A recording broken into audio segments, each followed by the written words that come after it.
이미 광고 시간에 말씀드린 것처럼 이번 사순절 기간에는 요한계시록 2장 또 3장에 기록되어 있는 소아시아의 7교회에 대해서 나누도록 하겠습니다.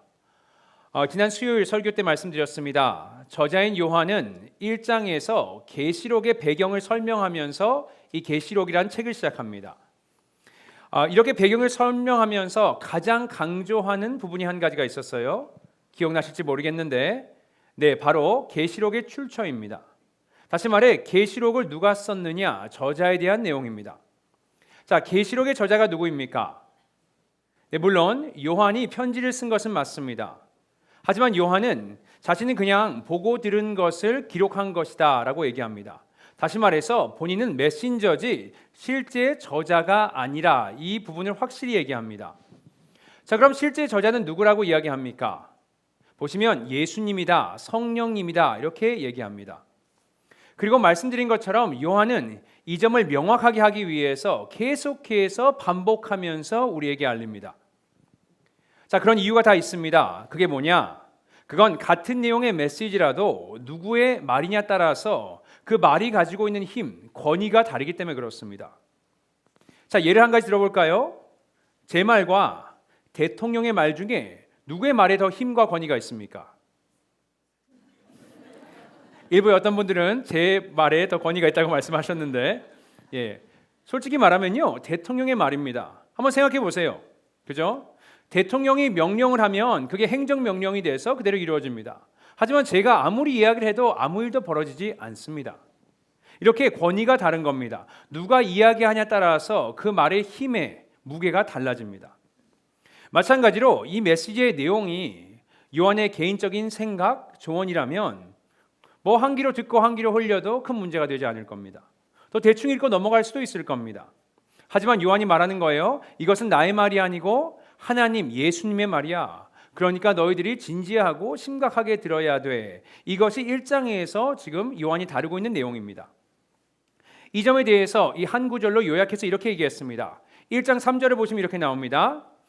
이 예언의 말씀을 읽는 자와 듣는 자와 그 가운데에 기록한 것을 지키는 자는 복이 있나니 때가 가까움이라 했습니다. 그냥 읽고 듣고 거기서 그치는 것이 아니고 기록된 대로 뭘 하라고요? 지키라, 행하라, 시행에 옮기라는 겁니다. 왜 그렇습니까? 이것은 하나님의 말씀이기 때문에 그렇습니다. 그래서 어떻게 보면 1장은 계시록 내용을 어떻게 읽어야 하는지 그것을 설명해 주는 설명서와 같은 역할을 하는 겁니다.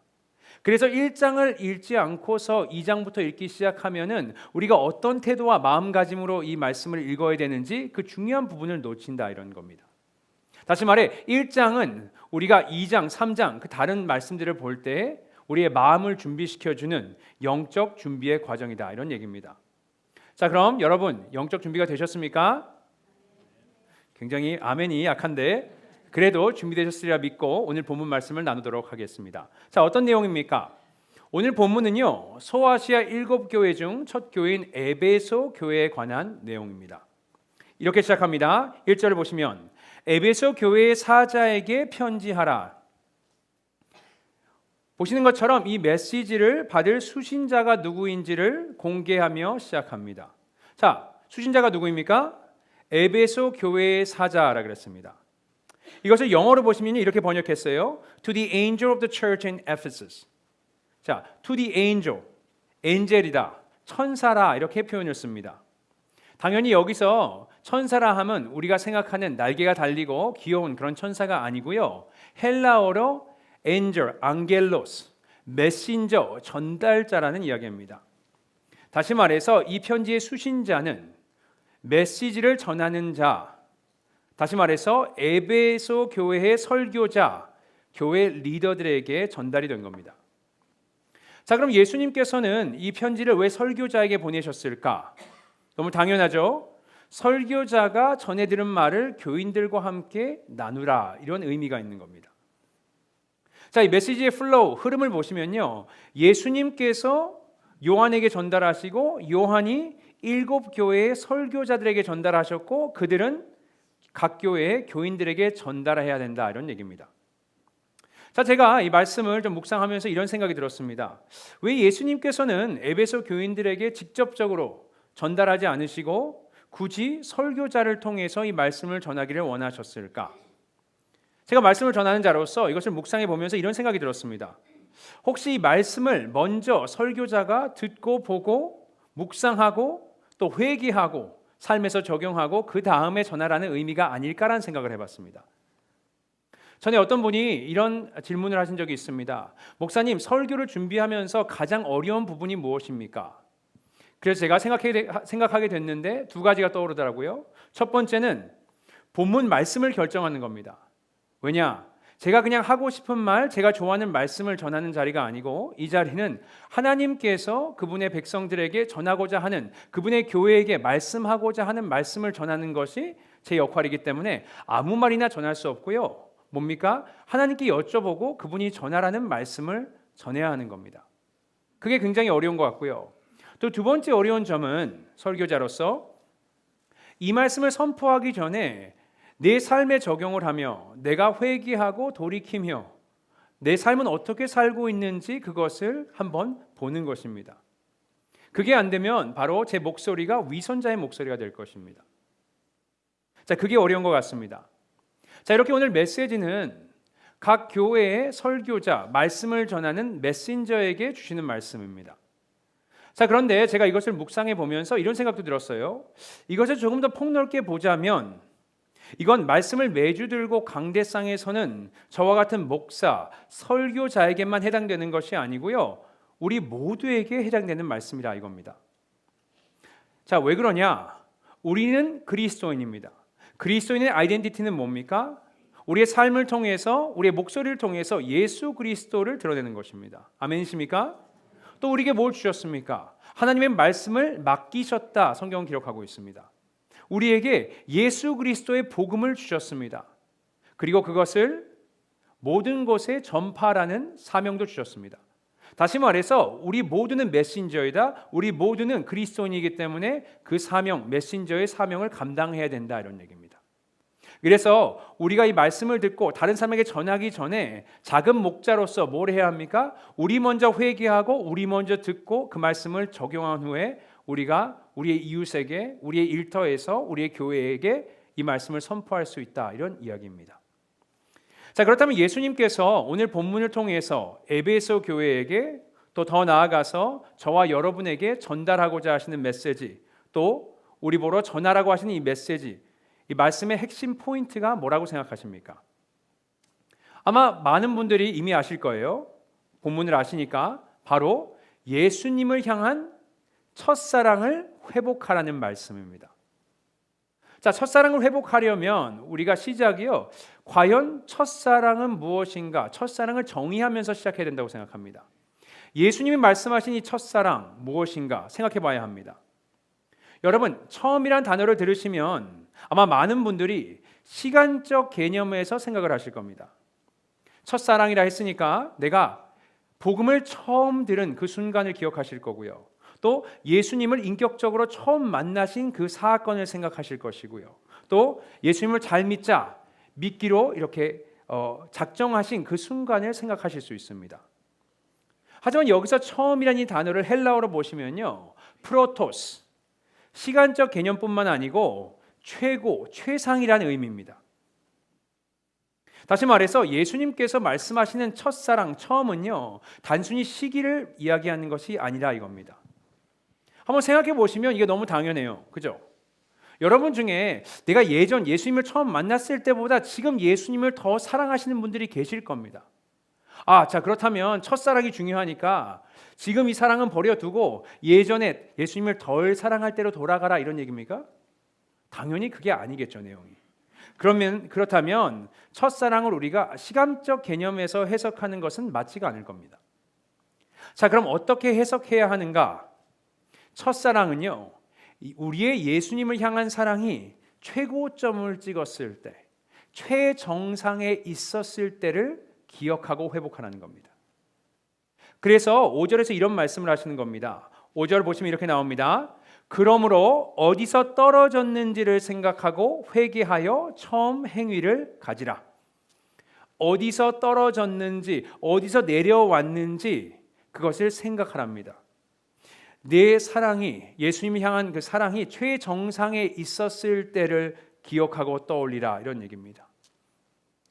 이건 예수님을 향한 나의 사랑이 어떻게 식었고 또 마음이 변했는지를 생각하고 회개하고 돌이켜서 다시 그 정상으로 고지를 향해 나아가라, 이렇게 말씀하고 계시는 겁니다. 그리고 예수님의 입장에서 보시면요, 첫사랑을 잃어버린 것, 이것은 절대 그냥 가볍게 넘길 수 있는 일이 아닙니다. 예수님이요, 굉장히 심각하세요. 그것을 잘 나타내 주는 말씀이 여기 나와 있습니다. 5절 계속 읽어보면 이런 내용이 나옵니다. 만일 그리하지 아니하고 회개하지 아니하면 내가 내게 가서 내 촛대를 그 자리에서 옮기리라. 자, 만일 그리하지 아니하고 회개하지 아니하면, 자, 뭘 아니한다는 거죠? 첫사랑을 회복하지 아니하면, 너희가 다시 그 정상으로 올라가지 아니하면 어떻게 하신다고요? 내가 내게 가서 내 촛대를 그 자리에서 옮기리라. 자, 촛대가 상징하는 게 뭐죠? 7 촛대, 7 교회입니다. 다시 말해 교회를 옮기겠다. 뭐 교회가 이사를 간다는 얘기입니까? 아니요. 뭐예요? 교회를 그 자리에서 없애버리겠다는 얘기입니다. 무서운 경고입니다, 여러분. 이만큼 예수님 입장에서는 첫사랑을 회복하는 것은 타협할 수 없는 일입니다. 그냥 넘어갈 수 없는 일입니다. 반드시 무조건 해야 하는 일입니다. 자, 이게 예수님의 입장이고요. 제가 한번 에베소 교인들의 입장에서도 이 말씀을 한번 생각해 봤습니다. 그들은 예수님의 이 발언에 대해서 어떻게 생각할까? 제가 에베소 교인들의 입장이라면요, 이해하기가 조금 어려울 것 같습니다. 좀 억울할 것 같아요. 자, 제가 이런 말씀을 드린 이유가 있어요. 이것은 그동안 에베소 교인들이 해온 일이 있기 때문에 그렇습니다. 자, 그동안 그들이 뭘 했습니까? 자, 2절하고 3절 한번 같이 읽어보도록 하겠습니다. 읽겠습니다. 시작. 내가 내 행위와 수고와 내 인내를 알고 또 악한 자들을 용납하지 아니한 것과 자칭 사도라 하되 아닌 자들을 시험하여 그의 거짓된 것을 내가 드러낸 것과 또 내가 참고 내 이름을 위하여 견디고 게으르지 아니한 것을 아노라. 자, 에베소 교인들이 한 일을 여기 요약해 놓고 있습니다. 먼저 뭘 했다고요? 수고와 인내를 했대요. 자, 이렇게 수고하고 견딘 이유가 뭐라고요? 내 이름을 위하여, 예수님의 이름을 위하여 그것을 했답니다. 다시 말해서 예수님을 지키기 위해서, 예수님을 향한 믿음을 지키기 위해서 그들이 어려운 일들도 참고 견뎠다, 이런 얘기입니다. 자, 구체적으로 어떤 일이 있었냐고요? 당시의 상황을 보시면요, 그 당시의 로마 황제가 도미티아누스였습니다. 이가 이런 명령을 내립니다. 로마 제국 영토에 이런 명령을 내려요. 모든 자들은 황제를 신이라 인정하고 받들고 예배하라는 명령이 떨어집니다. 자, 그리스도인들 어떻게 했겠습니까? 따르지 않는 사람들이 있었습니다. 그 명령을 거부했죠. 자, 여러분, 그 대가는 엄청났습니다.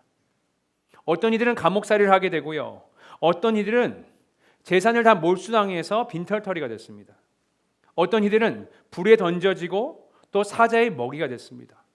이렇게 고난과 핍박과 죽음을 감당해야 했습니다. 이게 에베소 교인들이 믿음을 지키기 위해서 한 일입니다.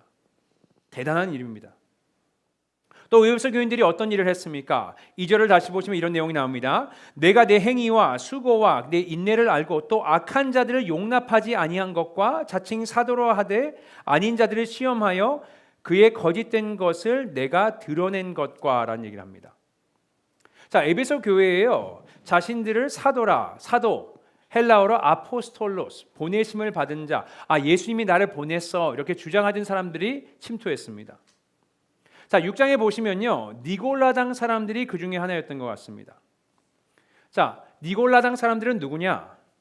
이들은 아마도 추측을 해보자면 사도행전 6장에 7명의 집사가 세워집니다. 그 중에 마지막 사람이 안디옥 사람 니골라라는 사람인데요, 이를 추종하는 사람들입니다. 니골라가 처음에는 성령 충만했죠. 하나님의 말씀을 전하는 자, 또 하나님 말씀을 따르는 자였습니다. 하지만 시간이 지나고 이가 변질된 것 같습니다. 그래서 거짓 복음을 전하면서 이단 사상을 갖게 됩니다. 그를 따르던 자들이 니골라당 사람들입니다. 이들이 에베소 교회에 찾아와서 본인이 하나님께로부터 예수님께로부터 보내심을 받은 자라고 주장하면서 말씀을 가르치려고 합니다. 그때는 전화를 걸어서 예루살렘 교회에서 이 사람들 누군지 알아? 확인해 볼 수 있는 상황도 아닙니다. 자, 그래서 어떻게 했습니까? 여기 성경에 보니까 그들을 시험했다, 테스트를 했다 그랬습니다. 한번 말씀 전해봐, 한번 드러나 보자. 들어보니까 뭔가가 이상한 거예요. 시작은 괜찮은 것 같은데 이상한 데로 가는 겁니다. 잘못된 가르침이구나, 거짓 선지자들이구나, 이단이구나 판단을 합니다. 이렇게 그들이 거짓말을 한다는 것을 알게 되고 그들을 교회에서 내쫓는 일을 합니다. 예수님께서 그것을 잘했다 칭찬하십니다. 여러분, 그 당시의 상황을 고려했을 때 이렇게 하는 것이요 정말 쉬운 일이 아니었습니다. 당시에 신학교가 있거나 아니면 조직 신학이라는 것이 있어서 가르침을 받았거나 아니면 신앙 고백이 있는 것도 아니었습니다. 아니요, 성경 66권 캐논도 완성하기 전 일입니다. 자, 그럼 그들은 어떻게 이 믿음을 지켰고 말씀을 지켰을까? 저희가 추측해 볼 수 있는 것이요, 바울이 에베소 교회를 방문한 것이 50 AD 정도였습니다. 그때 말씀을 가르쳤어요. 복음을 선포했습니다. 자, 이 계시록이 이제 쓰여진 시기가 90에서 95 AD 시기입니다. 다시 말해서 40년 동안 바울이 가르쳐준 그 말씀을 지키고 묵상하고 적용하고 공부하면서 이들의 신학을 지금 형성한 겁니다. 이렇게 교회를 지켰고요, 말씀을 잊지 않고 붙들고 살았습니다. 정말 대단하죠, 그죠? 자, 이렇게 에베소 교인들은요 핍박을 견뎌내면서 예수 그리스도를 향한 믿음을 지켜냈고 또 하나님의 말씀 예수 그리스도의 복음을 이단으로부터 지켜냈습니다. 그런데요, 지금 예수님께서 그들을 향해서 뭐라고 말씀하십니까? 그렇게 수고한 자들에게 It's not enough, 충분치 않다고 하시는 겁니다. 억울했을 거예요, 황당했을 겁니다. 왜 It's not enough? 왜 충분치 않죠? 그들이 첫사랑을 잃었기 때문에 그렇습니다. 자, 그럼 우리에게 드는 생각이, 우리가 생각했을 때 이 정도 신앙생활을 하면 예수님께서 기뻐하셔야 될 것 같은데 왜 충분치 않다고 말씀을 하실까라는 고민이 들 수밖에 없습니다. 자, 왜일까요? 왜 첫사랑이 예수님께는 이렇게 중요할까요? 자, 그것은요 오늘 본문에 나오는 예수님의 movement, 움직임을 보시면 알 수 있습니다. 예수님의 세 가지 움직임이 있습니다. 자, 1절 한번 살펴보겠습니다. 한번 읽어볼까요? 1절 말씀 시작. 에베소 교회의 사자에게 편지하라. 오른손에 있는 7뼈를 붙잡고 7 금촛대 사이를 거니시는 이가 이르시되. 자, 세 가지를 말씀하십니다. 세 가지 행동이 있는데 예수님의 행동, 첫 번째는 뭐죠? 붙잡고라 그랬고요. 두 번째는 거니신다 했고요. 세 번째는 이르시되, 말씀을 하시는 겁니다. 붙잡고 거니시고 이르시되, 이 세 가지입니다. 자, 한번 하나씩 살펴보겠습니다. 먼저 붙잡고 계신다 하셨어요. 뭘 붙잡고 계십니까?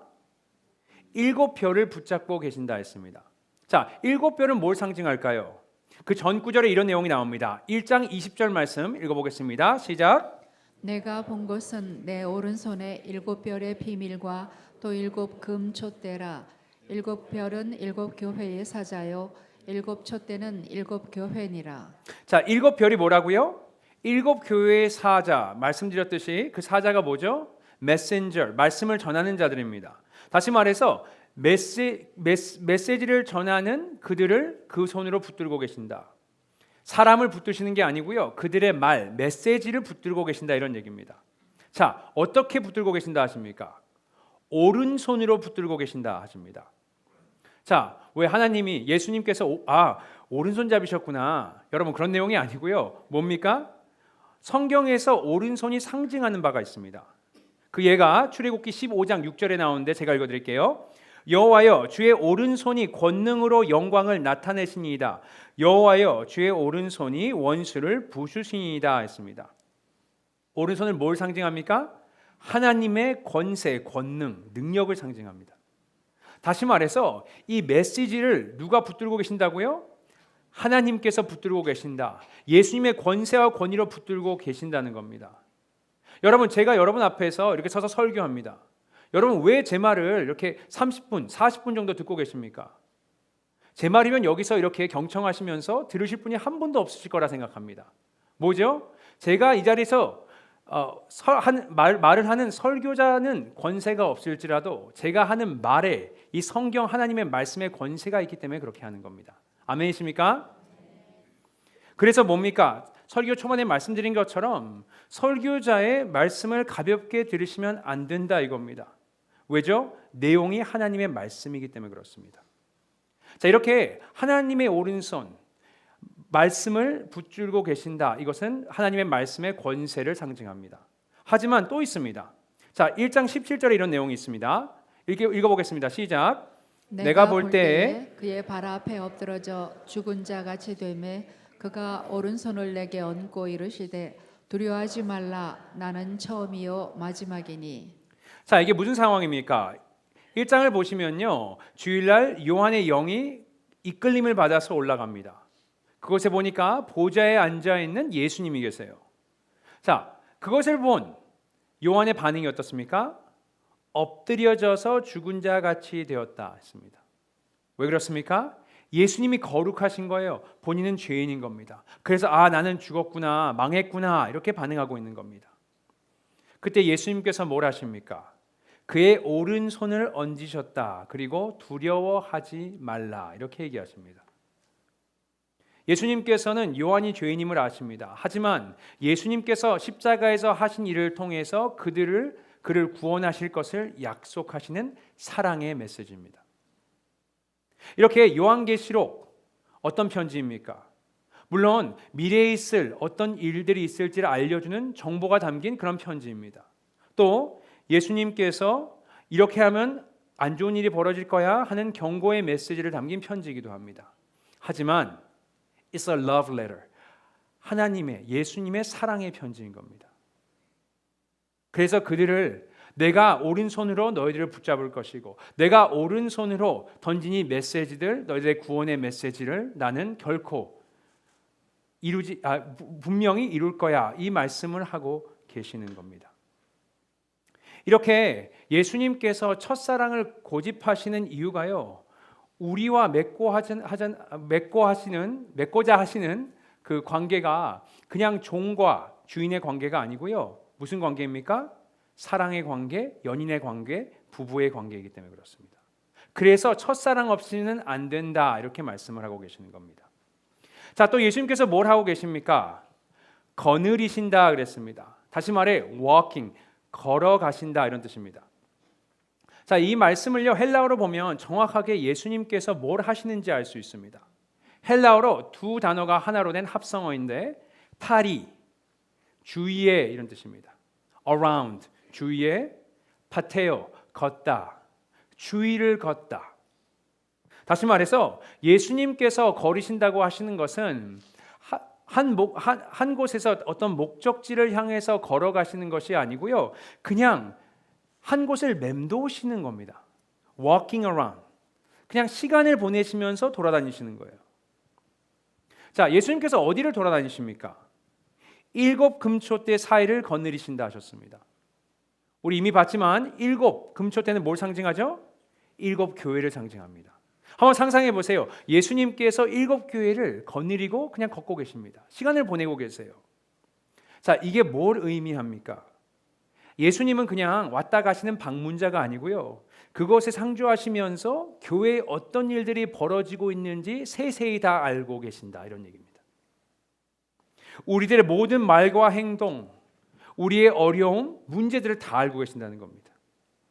그것뿐만 아니고요, 여러분, 우리가 품고 있는 생각과 마음 상태까지도 다 알고 계신다. 그래서 3절과 4절을 보시면요, 헬라어로 읽으시면 첫 단어들이 있습니다. 그게 이겁니다. I know, 내가 알아. 이렇게 시작합니다. 내가 다 알고 있어. 너의 마음속에 무슨 마음이 있고 너의 생각에 뭘 품고 있는지 내가 다 알고 있어. I know. 예수님께는 뭐든지 숨길 수 없다 이런 얘기입니다. 자, 그럼 어떤 결론이 납니까? 우리가 예수님께 보여드리고 싶은 것만, 겉모습만 예수님께서는 보시는 것이 아니고요. 우리가 들키고 싶지 않은 속마음까지, 우리의 생각까지도 다 알고 계신다는 겁니다. 우리의 겉으로 하는 행동들, 우리의 사역의 결과물만 보시는 것이 아니고 우리의 마음도 보고 계신다, 이런 얘기입니다. 그래서 충분치 않다, 이렇게 얘기하시는 거예요. 그리고 이건 우리도 마찬가지입니다. 우리도 올바른 일을 해요. 여러분들이 예수님을 위해서 희생하시고 열심히 봉사하시고 일을 합니다. 또 어쩔 때는 인내하면서 어려움과 고통을 견디시는 분들도 계십니다. 또 하나님의 말씀을 사모하셔서 공부하시고 그래서 잘못된 가르침들, 거짓 선지자들을 분별할 수 있는 능력이 계신 분들도 많이 있습니다. 잘하고 계십니다. 하지만 뭐라고 얘기하십니까? 그럼에도 불구하고 사랑이 없으면, 첫사랑이 회복되지 않으면 안 된다 하시는 겁니다. 여러분, 예수님의 이런 발언과 태도가 이해가 안 가시는 분들은요, 한번 생각을 해보셨으면 좋겠습니다. 제가 이해가 가실 수 있도록 예를 한 가지 들어볼게요. 제가 제 아내에게 이런 말을 한다고 생각해 봅시다. 아내에게 앞으로 이제 모든 요리는 내가 다 할 거야. 밥은 내가 할게. 설거지 매일매일 내가 다 할게. 집 청소 내가 베큐um 돌리는 거 내가 매주 할게. 빨래 내가 할게. 내가 다 할게. 그리고 그것뿐만 아니고 아이들을 씻기고 재우고 내가 다 하고, 아이들을 데려다주고 학교에서 픽업하는 일도 내가 다 할게. 넌 그건 쉬어. 그냥 쉬면 돼. 내가 돈도 많이 벌어올게. 왜 웃으세요? 예? 돈 많이 벌 수 있죠, 그죠? 돈 많이 벌어서 먹고 싶은 거 다 사주고, 입고 싶은 거, 하고 싶은 거 다 하게 해줄게. 놀러 가고 싶은데 다 가게 해줄게. 너는 그냥 쉬어. 하지만 한 가지 조건이 있어. 이거 한 가지만 빼고 다 해줄게. 그게 뭐냐 그랬을 때요, 내 사랑이 변했어. 더 이상 너를 사랑하지 않아. 내 마음이 변했어. 그것만 괜찮다면 우리 결혼 생활을 이어갔으면 좋겠다. 저희 와이프가 좋아하겠습니까? 여러분 얼굴을 보니까 좀 좋아하시는 분들도 계시는 것 같은데, 여러분 그러시면 안 되고요. 예, 그러면 안 됩니다, 여러분. 뭐예요? 아무리 모든 걸 다 해준다 그래도 그 사람이 나를 예전같이 사랑하지 않는다는 말을 들었을 때 그것을 기쁘게 받아들이는 사람은 없습니다. 없어야 하는 겁니다. 그렇기 때문에 예수님께서 이 모든 것들을 너희가 해도 첫사랑이 없다면 그것을 받아들일 수가 없다고 얘기하시는 겁니다. 자, 마지막에 예수님께서는 또 어떤 일을 하고 계십니까? 말씀을 하고 계십니다. 뭘 하라 그러시죠? 회개하라 하십니다. 돌이키라 하십니다. 자, 왜 이런 말씀을 하십니까? 우리가 미워서 우리를 정죄하시면서 우리를 심판하기 위해서요? 아닙니다. 왜 그렇습니까? 7절을 보시면 이런 내용이 나옵니다. 읽어볼까요? 읽겠습니다. 시작. 귀 있는 자는 성령이 교회들에게 하시는 말씀을 들을지어다. 이기는 그에게는 내가 하나님의 낙원에 있는 생명나무의 열매를 주어 먹게 하리라. 생명나무의 열매를 주어 먹게 하리라. 그들을 구원하기 위해서, 그들을 사랑하기 때문에 이런 메시지를 주시는 겁니다. 회개하라고 하시는 게 그들이 미워서? 아니요. 그들을 심판하기 위해서? 아니요. 그들을 사랑하기 때문에 회복하고 돌아오라 말씀하고 계시는 겁니다. 이렇게 예수님께서 세 가지 행동을 하십니다. 붙들고 계세요. 사랑의 메시지를 붙들고 계십니다. 두 번째, 주님께서 거닐고 계세요. 우리의 삶에, 우리의 마음속까지 다 보고 계십니다. 세 번째는 말씀을 하고 계십니다. 우리에게 회개하라, 회복하고 돌아오라고 사랑의 메시지를 전하고 계십니다. 이것을 통해서 우리는 왜 예수님께서 첫사랑에 그렇게 목을 매시는지 우리가 알 수 있는 겁니다. 여러분, 사순절 기간이 됐습니다. 성경에 나와 있는 것처럼 우리가 어디서 떨어졌는지를 생각하고 다시 첫사랑의 고지를 향해서 오르셨으면 좋겠습니다. 우리의 첫사랑이 회복됐으면 좋겠습니다. 제가 이번 주에 이메일 한 통을 받았습니다. 저와 신학교에서 만났던 분입니다. 그분이 지금 캘리포니아 산호세에서 이제 사역을 하고 계신데 저한테 혹시 부흥회 수련회 말씀을 전해줄 수 있냐고 이렇게 요청하는 이메일이었습니다. 근데 그 이메일의 시작 앞부분이 이렇더라고요. 목사님이 저를 기억하실지 모르겠어요 하면서 시작했습니다. 그러면서 이름을 밝히고 거기다 사진까지 보냈습니다. 혹시 제가 기억을 못할까 봐. 자, 기억하실지 모르겠어요 했으니까 한번 기억을 해봤습니다. 이분하고 어떤 대화를 나눴는지, 어떤 만남이 있었는지. 그랬더니요, 딱 한 가지 대화가 생각이 나더라고요. 무슨 대화냐? 이분이 이제 처음 신학교에 들어왔었고 제가 그때 2학년이었습니다. 저를 만나서 얘기를 하는데 이런 얘기를 하시더라고요. 자신이 신학교까지 왔는데 변하지 않고 졸업을 하면 어떡할까 하는 걱정이 드신답니다. 그래서 제가 듣고 있었어요. 변하기를 원하시는구나. 그러면서 제가 이런 답변을 드린 기억이 있습니다. 저는요, 반대예요. 저는 변하지 않아야 할 것들이 변하면 어떻게 할까 제가 걱정이 됩니다. 이런 얘기를 하면서 대화를 이어나간 기억이 있었습니다. 이렇게 우리가 좋은 방향으로 변화해 나가야 되는 것은 맞지만 또 나쁜 방향으로 변질되지 않기를 우리가 힘써야 되는 것도 맞는 이야기입니다. 다시 말해, 첫사랑을 우리가 잃지 않도록 우리가 정상에서 떨어졌다면 다시 한번 그곳을 보고 우리가 걸어가야 한다는 겁니다. 자, 어떻게 이것을 이룰 수 있습니까? 예수님께서는 굉장히 구체적이십니다. 5절 말씀 한번 읽어보겠습니다. 읽겠습니다. 시작. 그러므로 어디서 떨어졌는지를 생각하고 회개하여 처음 행위를 가지라. 만일 그리하지 아니하고 회개하지 아니하면 내가 내게 가서 내 촛대를 그 자리에서 옮기리라. 여러분, 회복의 시작이 어디입니까? 여기입니다. 여기. 생각하라 했습니다. 뭘 생각하라고요? 어디서 떨어졌는지를 생각하라. 너희가 나를 그만큼 사랑했을 때 그 당시를 생각해봐라, 떠올려봐라, 이런 얘기입니다. 하지만 이것이 단순히 그때 느꼈던 그 감정을 회복하라는 이야기가 아닙니다. 뭡니까? 구체적으로 뭐라 그러죠? 처음 행위를 가지라 했습니다.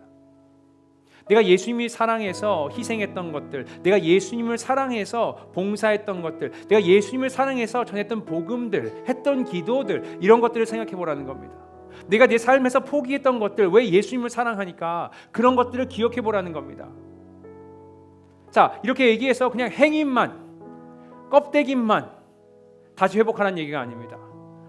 우리의 마음 속에서 예수님을 사랑하는 그 마음 때문에 했던 그 모든 행동들을 기억하고 그걸 다시 하라는 겁니다. 그 감정이 다시 없을 수도 있습니다, 여러분. 하지만 그 마음은 진실되어야 할 것이고 그것이 우리의 행위로 드러나야 할 것입니다. 이게 저와 여러분에게 예수님께서 이 사순절 기간 동안 주시는 숙제입니다. 우리가 이제는 다시 일어나서 첫사랑의 고지를 향해서 그 발걸음을 떼시는 그런 은혜가 이 사순절 기간 동안 여러분과 저에게 있기를 축복드립니다. 함께 이 시간 묵상하며 나아가겠습니다. 예수님께서 처음 행위를 가지라, 또 어디서 떨어졌는지를 생각하고 기억하라 하셨습니다. 우리가 예수님을 사랑해서 예수님을 위해서 했던 희생과 다짐과 열심과 그 노력을 한번 기억하시며 우리 한번 주님께 그 첫사랑을 회복하는 시간을 갖기로 하겠습니다. 이 시간 기도하시겠습니다. 감사합니다.